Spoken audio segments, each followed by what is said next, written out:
Hello, welcome. Okay, ang tatalakayin natin ngayon ay tungkol sa mga panaginip. Specifically sa isang isda. So, alam mo ba na kapag nananaginip ka ng isang isda ay mayroon itong kahulugan? Maaring mabuti or maaring masama. Depende sa isda kung saan mo ito nakita. Sa tubig ba or sa dagat or sa market, yung binibinta na lang, or depende rin sa kanyang kulay at laki ng isda na nakita mo sa iyong panaginip. So ano ba ang kahulugan kung malaki ang isda na iyong nakita doon sa tubig? Nakita mo yun sa panaginip mo na lumalangoy ang isang isda na malaki. Ang ibig sabihin nito ay mayroong paparating na swerte sa iyong buhay.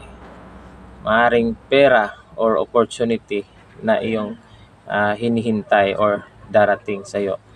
So, ang panaginip sa isda ay naghahanda sa iyo para pagdating sa swerte na yon ay maikontrol mo ang iyong sarili na hindi siya gastos ng sobra. So, ibig sabihin ay inihanda ka ng iyong panaginip para hindi mo ito magamit sa kasamaan o hindi mo siya magamit sa walang kabuluhang mga gawain.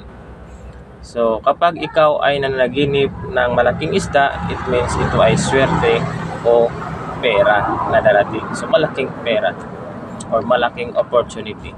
Maaring makaka-discover ka ng isang paraan sa isang negosyo na maaring ito ay magdadala sa iyo sa pag-asenso or pagyaman. Okay, so sign pala ito na mayroong opportunity na darating sa iyo na ikaw ay yayaman. Okay, kapag nakita mo ang isang isda na maliit, okay, kapag maliit ang isda na iyong nakita, it means maaaring makaranas ka pa ng mga kahirapan, mga trials bago marating ang isang opportunity or bago makuha ang pera. So, ibig sabihin, kapag nananaginip ka ng isang maliit na isda, ibig sabihin, magkakapera ka kung ikaw ay mag-effort, mag-spend na magtrabaho ng maayos. At maaari din ito kapag ikaw ay nag-a-apply sa trabaho, maaaring makaranas ka ng mga failure. Ibig sabihin, hindi ka matanggap sa iyong trabaho kapag nananaginip ka ng maliit na isda. Okay, nagdidepende ito sa kulay. So, halimbawa kung may nakita kang isda na gold or goldfish, ibig sabihin may paparating na isang malaking swerte sa iyong buhay. So, ang gold kasi ay nag-represent sa positive energy ng iyong buhay. So, ibig sabihin malaking pera or maaring kaligayahan na darating sa iyong buhay. So, ito ang mga kahulugan sa panaginip na isda. So, mayroon pa tayong mga dagdag dito. Kung ang isda ay nakikita mo sa market or dinadala ng tao or dinadala ng isang babae, pinapakita sa iyo. So, tatalakayin natin yan sa mga susunod natin na video. So, kung mayroon kang panaginip na gusto mo ring alamin ang kahulugan, so pwede mong i-message sa aking messenger.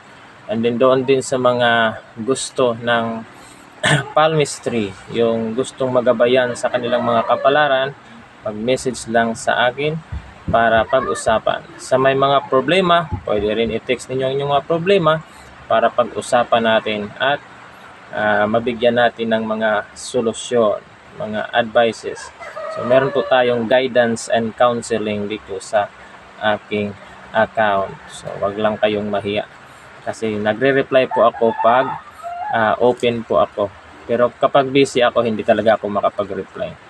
Kasi nga, dalawa ang aking account. So, ito yung personal account ko, pinakaunang account na tatanggap para sa mga nagme-message.